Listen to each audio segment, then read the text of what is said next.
એક તરફ સરકાર સ્વચ્છતા અભિયાનને સાકાર કરવા અથાગ પ્રયાસો કરી રહી છે, બીજી તરફ વાપી નગરપાલિકા દ્વારા સફાઈ માટે કરોડો રૂપિયા ખર્ચવા છતાં શહેરમાં ગંદકીના થર જામેલા જોવા મળી રહ્યા છે। ગંદવાડના કારણે મચ્છરોનો ઉપદ્રવ વધવાની સાથે દુર્ગંધ આવવાથી લોકો ત્રાહિમામ પોકારી ઉઠ્યા। સ્થાનિકોનો આરોપ છે કે રોગચાળાની જે સ્થિતિ છે તેમ છતાં પાલિકા કોઈ પણ ધ્યાન નથી આપી રહી।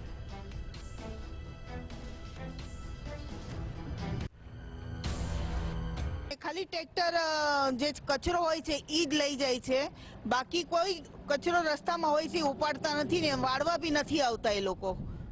અને આપણે એમ કહીએ કે ભાઈ ઉંદર મરી ગયો છે તો એમ કે ઈ તો અમે ના ઉચકીએ, તો શું અમે બિલ્ડિંગ વાળા ઉચકીએ આવીને નીચે? કૂતરો મરી જાય તો પૈસા આપે તો એ લોકો ઉચકે, પૈસા ના આપે તો નહીં ઉચકે।